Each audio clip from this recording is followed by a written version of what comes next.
मुलांनो, आज आपण ऑन सेइंग प्लीज हा जो A.G. गार्डीनर यांचा जो एसे आहे याचा तिसरा भाग बघणार आहे. दुसऱ्या भागाच्या अखेरीस आपण बघितलं होतं की तो बस कंडक्टर कसा सगळ्यांशी प्रेमळ वागायचा. एखादा आंधळा माणूस असेल तर त्याला फुटपाथ पर्यंत पोच करायचा किंवा एखाद्या कॉर्नर पर्यंत न्यायचा किंवा त्याला तो बिल नावाच्या त्या ड्रायव्हरला सांगायचा की बाबा थोडा वेळ थांब आणि व्यवस्थितरित्या तो त्या एखाद्या आंधळा माणूस असेल बसमध्ये तर त्याच्याशी तो अत्यंत प्रेमानं वागायचा. तो सर्वांशीच प्रेमानं वागत होता. खरं म्हणजे त्याच्याबरोबर प्रवास करणं ही गोष्ट एक आनंदाची असायची सगळ्यांना, कारण खूप चांगल्या प्रकारचं वातावरण हा कंडक्टर त्या बसमध्ये तयार करत होता आणि सौजन्य कसं दाखवायचं असतं याची जणू काही तो शिकवण होता त्या पॅसेंजरसाठी. आता या भागामध्ये आपण पुढे बघायचंय. हा धडा थोडासा समजायला लँग्वेज ह्याची टफ आहे, त्यामुळे आपण नीट आणि हळू रिपीट तुम्ही हा लेसन ऐकावं लागेल आणि शिकावं लागेल. बघा पुढं. व्हॉट स्ट्रक मी, मला कुठली गोष्ट स्ट्रक झाली असेल, कुठली गोष्ट मला ठळकपणे जाणवली असेल. पर्टिक्युलरली विशेषतः वॉज द इज, विशेषतः मला कुठली गोष्ट ठळकपणे जाणवली की इतक्या इजपणे, इतक्या सहज with which he got through is a work, अतिशय सहजपणे he got through is a work, तो आपलं काम पूर्ण करायचं. कंडक्टरकडे, त्या बस कंडक्टरकडे विशेष गोष्ट कुठली होती? सहज काम करायचा. तो कसलंही दडपण नाही, बर्डन नाही, उगाच कुठला तरी आव नाही.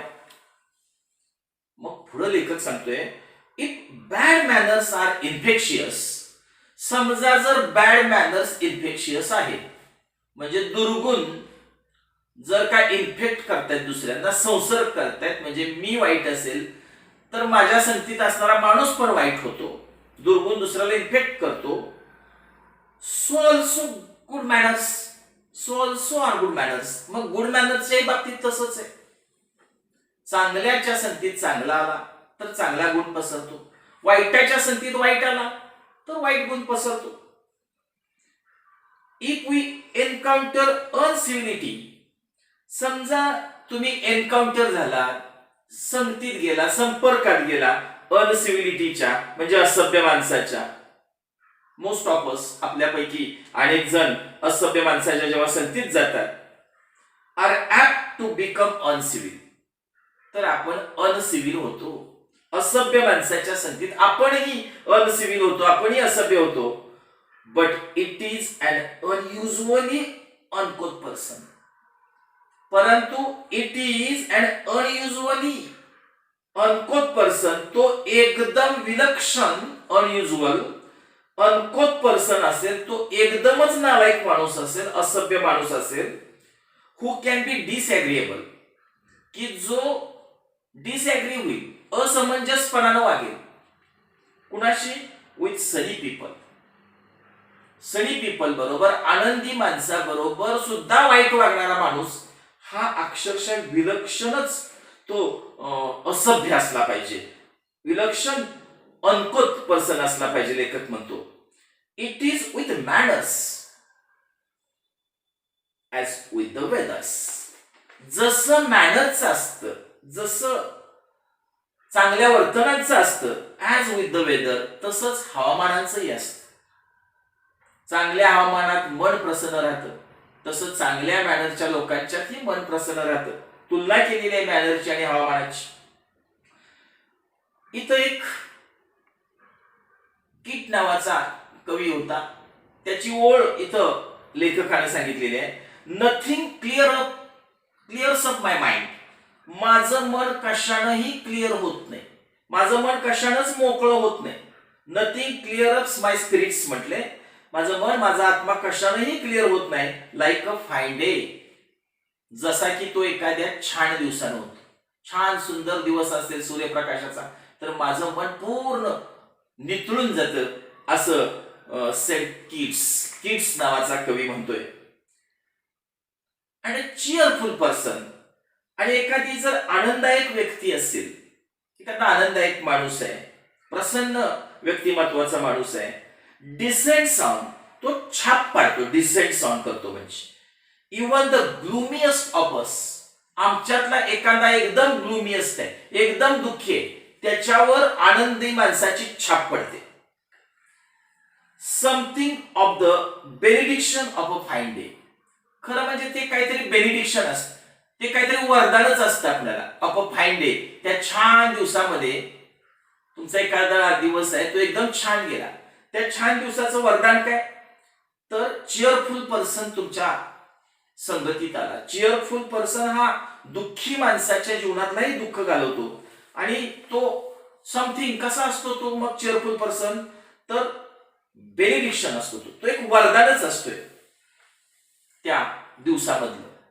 म्हणजे आनंददायक व्यक्ती तुमच्या जीवनात येणं ही एक फायद्याची, वरदानाची, लाभाची गोष्ट आहे. And so it is always fine weather. आणि म्हणून it is always fine weather on the polite conductors bus. आणि म्हणूनच नेहमी फाईन वेदर असायचं, छान वातावरण असायचं. कुठं?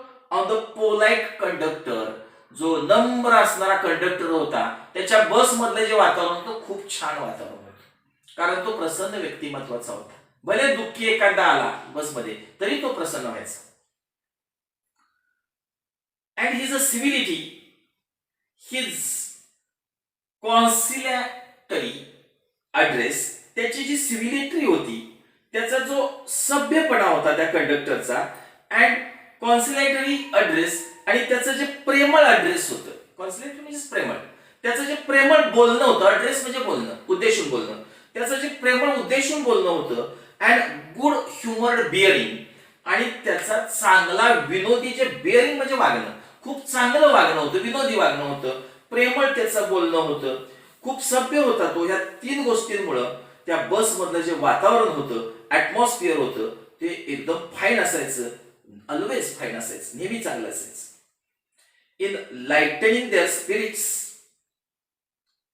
आणि मग तो लाइटनिंग करायचा, आनंदी करायचा त्या लोकांची स्पिरिट, त्यांची मनं, त्या पॅसेंजरची मनं आनंदित करत असताना ही लाइटन हिज ओन टास्क, त्याचं स्वतःचं काम सुद्धा आनंदी व्हायचं. इतरांना आनंद वाटत होता, ऑटोमॅटिक त्याचं टास्क पण लाइटेड व्हायचं, त्याचं काम सुद्धा आनंदित व्हायचं.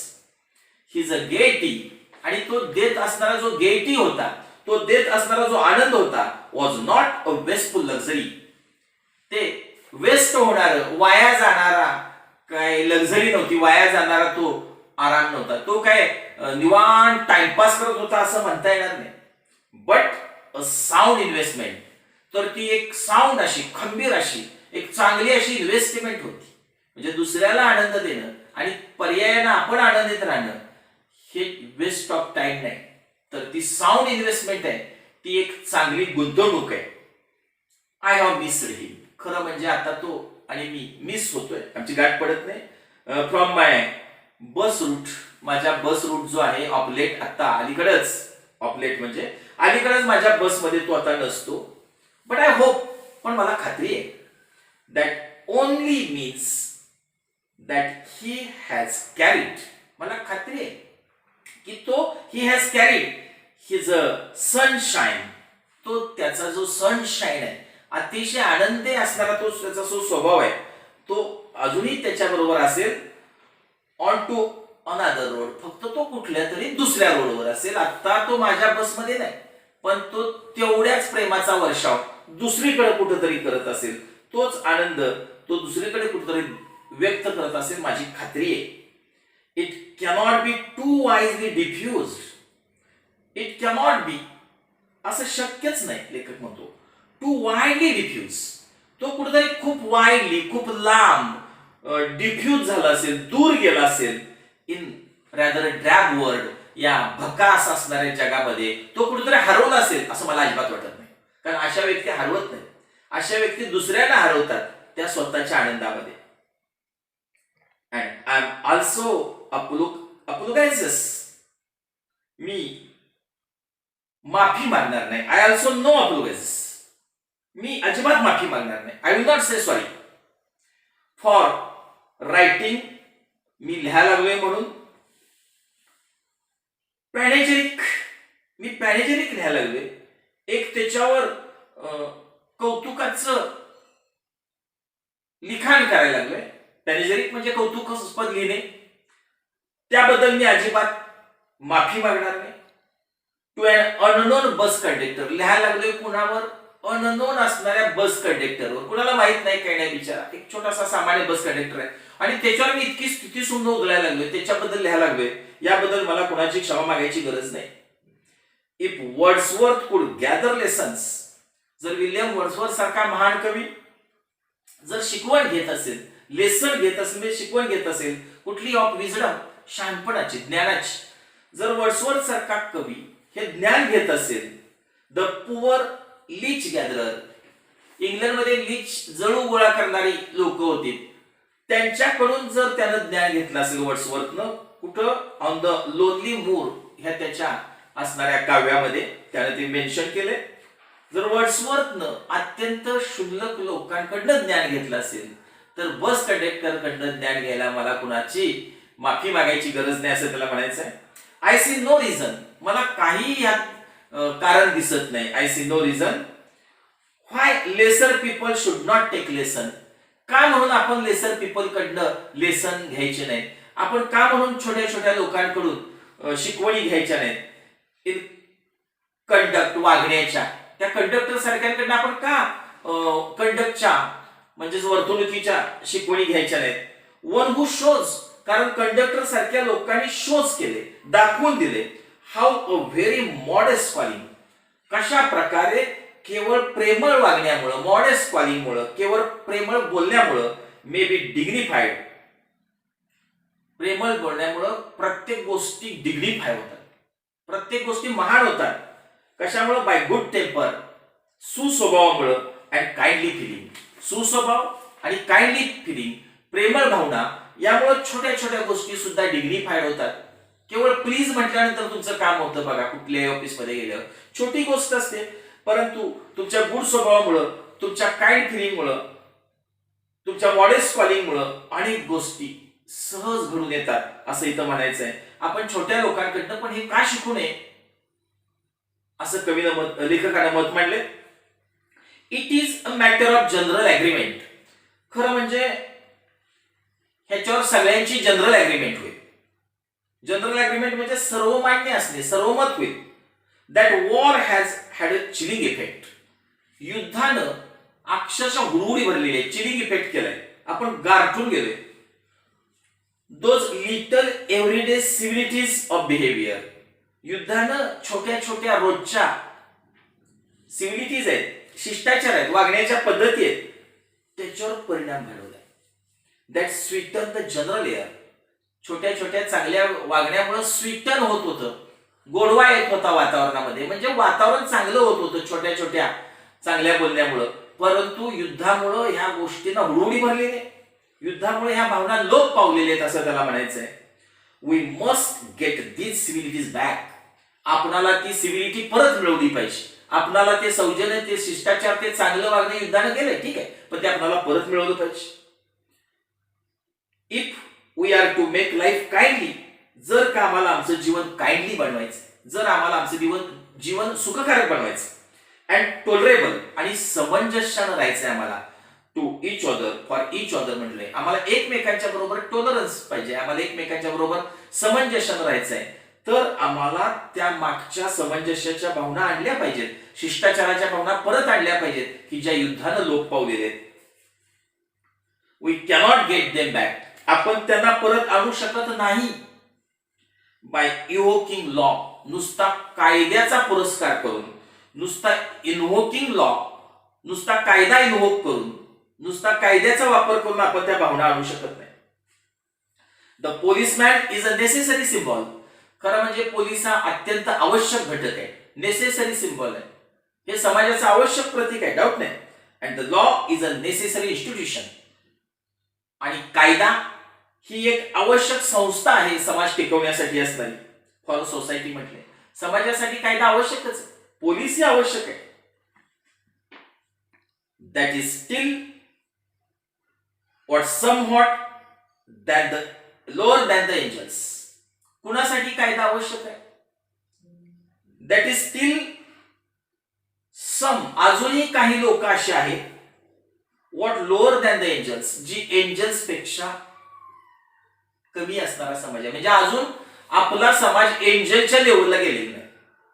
जेव्हा आपला एंजल म्हणजे काय, देवदूत, देव, आपला समाज जेव्हा देवाच्या लेवलला जाईल ना, कायद्याची आवश्यकता नाही. पण अशा सगळ्या ठिकाणी पोलीस आणि कायदा पाहिजेच त्या समाजासाठी. कुठल्या समाजासाठी? जो समाज लोअर दॅन एंजल आहे, परमेश्वराच्या गुणाचा नाही, असा जो समाज आहे, अजून तो परिपूर्ण देवत्व आलेला नाही, अशा समाजासाठी कायदा पाहिजेच, पोलीस पाहिजेच. But the law can only protect us, पण कुठलाही कायदा आपलं रक्षण करू शकतो अगेन्स्ट मटेरियल अटॅक. शारीरिक हल्ला कुणी केला, कुणीतरी तुम्हाला मारलं तर कायदा रक्षण करेल. नॉर विल द लिफ्टमॅन्स वे, लिफ्टमॅननं जो मार्ग वापरला, कुठला मार्ग, लिफ्टमॅन जो लिफ्ट मध्ये माणूस होता त्यानं कुठला मार्ग वापरलाय, ऑफ मीटिंग मॉरल अफ्रॉन्ट, त्यानं मॉरल अफ्रॉन्ट, आपल्या अपमानाचा बदला घेतला म्हणा. मॉरल अफ्रॉन्ट केलं म्हणजे कसं, बाय फिजिकल व्हायलन्स, त्याला बाहेर फेकून दिलं, त्या पॅसेंजरला बाहेर फेकलं आणि आपल्या अपमानाचा त्यानं बदला घेतला. तर हे नॉट हेल्पस, ह्याचे काही आपल्याला उपयोग नाही असल्या गोष्टींचा. टू रिस्टोर द सिव्हिलिटीज, आम्हाला जर सिव्हिलिटी पुन्हा आणायची असेल समाजात, आम्हाला जर शिष्टाचार समाजात पुन्हा रिस्टोर करायचा असेल, समाजाला पुन्हा चांगलं घडवायचं असेल, तर आम्हाला लिफ्टमॅनचा मार्ग बदला घेण्याचा मान्य नाही. आय सजेस्ट हिम, मी त्या लिफ्टमॅनला असं सुचवेन that he would have had a more subtle, he would have had, त्यानं बदला घेतला असता, मोर सटल एकदम योग्य, अँड इफेक्टिव्ह रिव्हेंज, एकदम सटल आणि इफेक्टिव्ह, एकदम अगदी काटेकोर आणि एकदम परिणामकारक असा त्याला रिव्हेंज घेता आला असता, बदला घेऊ शकला असता. कधी, if he had treated the gentleman, जर त्यानं त्या जेंटलमॅनला, त्या पॅसेंजरला ट्रीट केलं असतं. हु वुड नॉट से प्लीज, जो प्लीज म्हटलेला नव्हता ओपनिंगला धड्याच्या, जो प्लीज म्हटलेला नव्हता, त्याला जर त्यानं ट्रीट केलं असतं, कसं वागवायला पाहिजे होतं, विथ इलॅबोरेट, अधिक चांगल्या प्रकारे, इलॅबोरेट पोलाइटनेस म्हटले, मोठ्या प्रमाणात त्यानं पोलाइटनेस दाखवायला पाहिजे होता, मोठ्या प्रमाणात नम्रपणा दाखवायला पाहिजे होता. आणि जर तो अधिक नम्रपणे वागला असता त्याच्याशी, तो नाही ना प्लीज म्हणत, ओके, नुसता टॉप म्हणतोय ना, ओके, तरी घ्यायचं त्याला, त्याच्याशी अधिक नम्रपणे वागायचं. सर कुठं जायचंय आपल्याला सांगा, अधिक जर नम्रपणे बोलला असता आणि जर त्यानं जर शारीरिक हल्ला केला नसता आणि नम्रपणे जर तो बोलला असता, तर तो अधिक चांगल्या प्रकारे बदला घेऊ शकत होता, अधिक इफेक्टिव्ह परिणामकारकपणे बदला घेऊ शकत होता. He would have had the Victory, he would have had the Victory not over the बुर, त्याला व्हिक्टरी मिळाली असती. त्याने फेकून दिलं तसं न करता जर पोलाइटपणे वागला असता तर त्याला विजय मिळाला असता.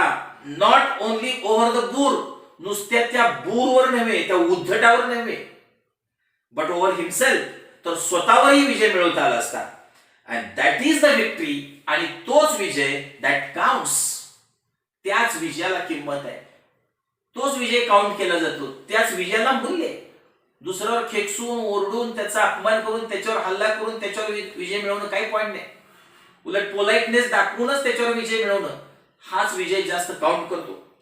तो त्याच्यावरही विजय असतो आणि आपल्या स्वतःवरही विजय असतो. The polite man may lose the material advantage. हा, जो नम्र माणूस असतो, नम्रपणे वागतो, कदाचित त्याला मटेरियल ऍडव्हान्टेज मिळत नाही, त्याला शारीरिक फायदा काही मिळत नाही, तो आपल्या शरीराचे हाऊस भागवून घेऊ शकत नाही दुसऱ्याला टोका देऊन. But he always has the spiritual Victory, पण त्याला आत्मिक विजय मिळतो, त्याला आत्मिक आनंद मिळतो. भले तो शारीरिक त्याला विजय मिळत नाही, पण त्याला मानसिक मात्र विजय मिळतो, स्पिरिच्युअल व्हिक्टरी मिळते. I commend to the liftman, मी लिफ्टमॅनला कमेंट करेन, मी त्याला विनंती वजा सांगेन, a story of Chesterfield. Chesterfield नावाचा एक माणूस होता, त्या चेस्टरफील्डची, लॉर्ड चेस्टरफील्ड त्याला म्हणायचं, हा एक लेखक पण होता. तर त्याची मी कथा लिफ्टमॅनला सांगेन. इन हिज अ टाइम त्या चेस्टरफील्डच्या काळात काय झालं होतं, the London streets were without the pavements. लंडनचे जे रस्ते होते त्यांना पेवमेंट्स नव्हते ऑफ टुडे, जसे आज आहेत. आज रस्त्याच्या साईडला फुटपाथ आहेत, पेवमेंट आहेत. तसं चेस्टरफील्डच्या काळात तसे पेवमेंट्स नव्हते. मग काय असायचं, and the man who took the wall, जो माणूस वॉलवरनं चालायचा. तर वॉल काय होतं, जरासा एक उंचवटा असायचा रस्त्याच्या साईडला, आणि जो माणूस त्या रस्त्याच्या साईडच्या उंचवट्यावरनं चालेल, हू टूक द वॉल म्हटलंय, जो त्या उंचवट्यावरनं चालेल, हॅड द ड्रायस्ट फुटिंग, त्याचे पाय कोरडे राहायचे. म्हणजे तिथं काय होतंय, धुकं पडल्यामुळं रस्ते ओलसर होत आहेत. मग जो खालून चालायचा त्याचे पाय ओले व्हायचे, पण जो वॉलवरून चालायचा त्याचे पाय वगैरे काय ओले व्हायचे नाहीत. ही नेव्हर गिव्ह द वॉल. काय झाले बघा परत, चेस्टरफील्डच्या काळात काय असायचं, जे रस्ते होते त्याला पेवमेंट होतं, तर पेवमेंट नव्हतं तर वॉल असायचं. आणि मग एका माणसानं, and the man who took the wall म्हटले, एक माणूस त्या वॉलवरनं चालला होता, हॅड द ड्रायस्ट फुटिंग, आणि त्याचे पाय बी कोरडे होते. त्या माणसाचे, एक जण चालत होता तिथून आणि त्याचे पाय पण कोरडे होते. आणि तो म्हणतोय, I never give the wall, me wall देत नाही, म्हणजे ही वाट देत नाही कुणाला, टू अ स्कॉन्ड्रल, म्हणजे मी माझे रस्ता कुठल्याही स्कॉन्ड्रलला, कुठल्याही शिव्याही, आता काही त्याचा अर्थ घ्या, मी कुठल्याही नालायकाला हा रस्ता सोडत नाही, मी कुठल्याही नालायकाला वाट देत नाही. सेड द मॅन, तो माणूस म्हणतोय, हू मेट चेस्टरफील्ड आणि दोघे एकाच रोडला आलेत. चेस्टरफील्डला तो माणूस म्हणतोय की मी मूर्खांना वाट देत नाही किंवा मी नालायकांना वाट देत नाही. One day in the street, एक दिवशी काय झालं, स्ट्रीटवर हे दोघं एकाच रस्त्यावर एकमेकांच्या समोर आलेत. कथा आहे, काही कथा आहे. आणि मग चेस्टरफील्ड त्याला म्हणतोय, आय ऑलवेज डू, मी नेहमीच वाट देतो. पुढचा माणूस काय म्हणतोय, मी मूर्खांना कधी वाट देत नाही. दोघे एकाच ट्रॅकवर आहेत, एकाच मार्गाने चाललेले आहेत. चेस्टरफील्ड साईडला झाला आणि म्हणतोय की मी मूर्खांना नेहमीच वाट देतो, पण तो ऍक्च्युअली तसा म्हटलेला नाही, मी नेहमीच वाट देतो. मूर्खांना असा शब्द त्याला वापरलाय. पण काय झालं, त्याचा अर्थ की पुढची व्यक्ती मूर्ख ठरली. पुढची व्यक्ती म्हणत होती की मी मूर्खांना वाट देत नाही. चेस्टरफील्ड त्याला म्हटलं की मी मूर्खांना वाट देतो, आणि तो साईडला झाला.